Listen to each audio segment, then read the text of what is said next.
എല്ലാവർക്കും പേളാമാസ് ഹോംലി കിച്ചണിലേക്ക് സ്വാഗതം. ഞാൻ ഇന്നിവിടെ ഉണ്ടാക്കുന്നത് ഒരു ഈവനിങ് സ്നാക്കാണ്. സുഗിയൻ. ചില നാടുകളിൽ അതിന് മോദകം എന്ന് പറയും. ഞങ്ങളിവിടെ പറയുന്നത് സുഗിയൻ എന്നാണ്. അത് ഉണ്ടാക്കാൻ പോവുകയാണ് ഞാനിപ്പോൾ. അതിൻ്റെ റെസിപ്പി പറയാമല്ലോ അല്ലേ? ഏലക്കാപ്പൊടി ആദ്യമേ തന്നെ നമ്മൾ കുറച്ച് ചെറുപയറെടുത്ത് കുക്കറിലിട്ട് വേവിക്കുക. ഒരു നുള്ളു ഉപ്പിടണം അതിൻ്റെ കൂട്ടത്തിൽ. വേവിച്ച് അത് ഊറ്റി മാറ്റി വെക്കുക. അതിനുശേഷം സ്വല്പം പിടി അവൽ, ശർക്കര ഉരുക്കിയ ശർക്കര, പിന്നെ ഒരു സ്വല്പം നെയ്യ്, ഒരു പിഞ്ച് ഉപ്പ്, ഇത്ര സാധനങ്ങൾ ഇട്ടിട്ട് ഈ ചീനച്ചട്ടി അടപ്പത്ത് വെച്ച് ശർക്കര നീര് അതിനകത്ത് ഒഴിച്ച ശേഷം ഇതെല്ലാം കൂടി അതിനകത്തേക്ക് ഇടുക.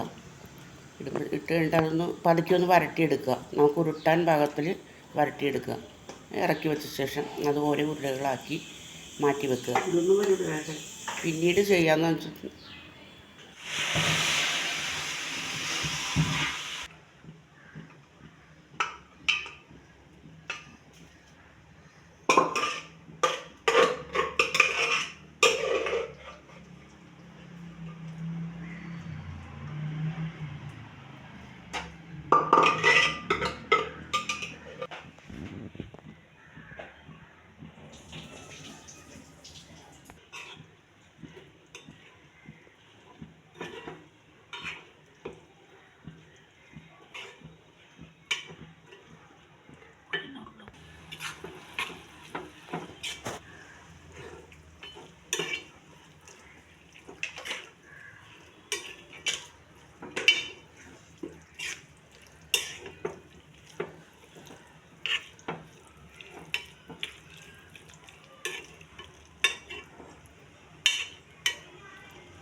ശേഷം ഒരു പാത്രത്തിൽ കുറച്ച് മൈദമാവ്, കുറച്ച് അരിപ്പൊടി, ഒരു പിഞ്ച് ഉപ്പ് എല്ലാം ഇട്ട്, പിന്നെ ഏലക്ക പൊടിച്ചത്, ജീരകം പൊടിച്ചത് അതും കൂടി അതിനകത്തേക്ക് ഇടുക. ഇത് ആദ്യത്തേനകത്ത് ഇടണമായിരുന്നു, ഞാനത് പറയാൻ മറന്നുപോയി.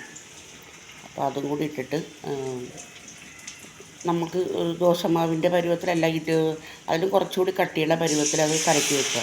പക്ഷേ ഈ ഓരോ ഉരുളകളെടുത്ത് അടപ്പത് വെച്ചിട്ട് ചീനച്ചട്ടിക്കകത്ത് എണ്ണ ഒഴിച്ച് അത് ഏകദേശം നന്നായിട്ട് ചൂടായി വരുമ്പോഴത്തേക്കും ഇത് ഓരോന്നെ എടുത്ത് ഈ മാവിൽ മുക്കി അതിനകത്തേക്ക് ഇടുക. പിന്നീട് തീ സ്വല്പം മീഡിയത്തിലേക്ക് തീയാക്കുക. ഓരോന്ന് നമുക്ക് വറുത്ത് കോരിയെടുക്കാം.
അപ്പോൾ സുഖിയനെല്ലാം ഉണ്ടാക്കി കഴിഞ്ഞ് നമുക്കിനി ചായ കുടിക്കാം. എല്ലാവരും വായോ. എൻ്റെ വീഡിയോ കണ്ട് ഇഷ്ടപ്പെട്ടെങ്കിൽ എല്ലാവരും സബ്സ്ക്രൈബ് ചെയ്യുക, ലൈക്ക് ചെയ്യുക, ഷെയർ ചെയ്യുക, ആ ബെൽ ബട്ടൺ കൂടെ ഒന്ന് പ്രസ് ചെയ്യുക. ഈ നാളെ കാണും വരെ നമുക്ക് ബൈ ബൈ.